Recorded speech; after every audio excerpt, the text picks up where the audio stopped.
Bonjour à tous, cette vidéo présente sur un exemple la diagonalisation d'une matrice. On va précisément travailler avec la matrice suivante et on va voir comment la diagonaliser. Dans ce premier épisode, on va s'intéresser aux différentes étapes à suivre en zappant volontairement les calculs. Le détail de ces calculs seront abordés dans les 4 prochains épisodes, pour lesquels on ajoutera également quelques conseils et des explications complémentaires. Donc revenons à notre épisode 1. Donc on cherche à diagonaliser la matrice A dans M3 de R, c'est-à-dire l'ensemble des matrices carrées, 3 lignes, 3 colonnes, à coefficient réel. Donc même si on peut diagonaliser avec des matrices à coefficient complexes, ici le but est de rester dans les matrices à coefficient réel. Donc diagonaliser de cette façon-là, c'est précisément trouver une matrice P qui a la même taille que la matrice de départ, donc ici 3 lignes, 3 colonnes, à coefficient réel, et on veut qu'elle soit inversible, et on veut aussi que l'inverse de P fois la matrice de départ fois P, on veut que ce soit une matrice diagonale, c'est-à-dire une matrice donc carrée de taille 3 avec des zéros en dehors de la diagonale principale. Donc pour faire cela, on commence toujours par calculer le polynôme caractéristique. Donc ce polynôme, c'est précisément le déterminant de la matrice A moins lambda fois identité. Donc compte tenu des coefficients de la matrice A, ça nous donne ce déterminant-là. Et quand on fait les calculs, on trouve moins 2 moins lambda multiplié par lambda carré plus 4 lambda plus 3. Donc avant de passer à la suite, remarquons quand même que lorsque nous avons une matrice de départ grand A qui est de taille 3, on doit avoir un polynôme caractéristique qui a un degré égal à 3 en lambda. Donc ce qui est bien ici le cas. Donc une fois qu'on a calculé le polynôme caractéristique, on peut aller déterminer les valeurs propres de la matrice.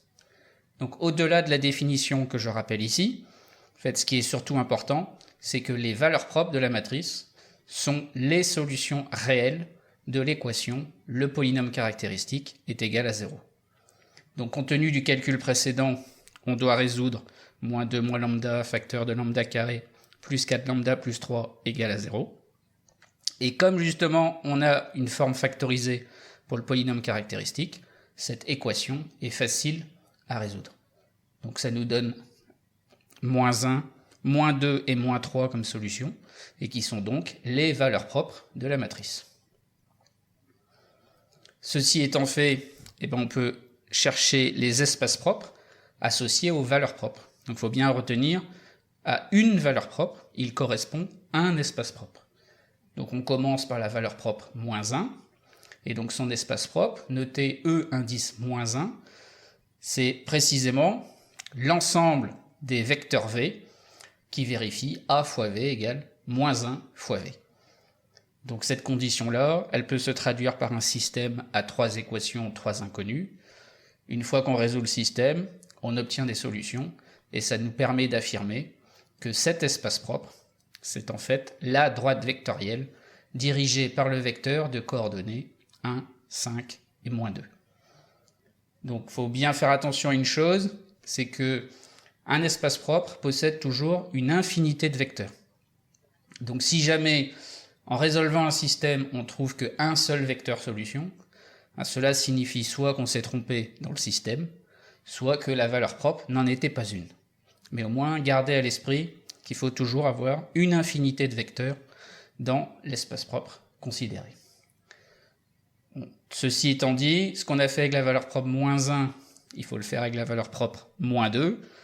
Donc point de départ identique, ce sont tous les vecteurs V qui vérifient AV égale moins 2 fois V.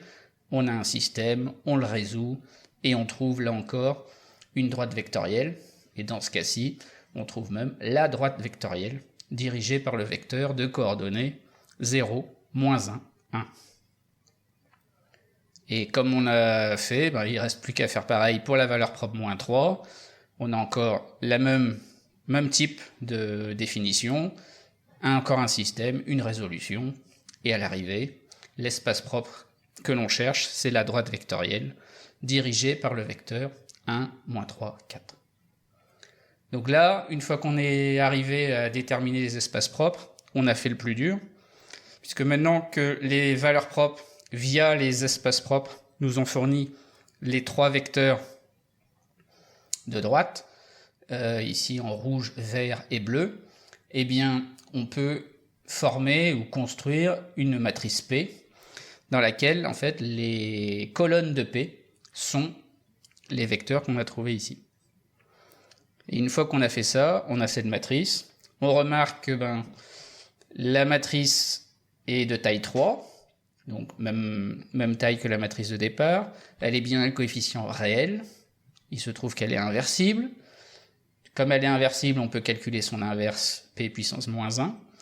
Et dans ce cas-là, on peut calculer le produit des 3 matrices P-1 fois A fois P.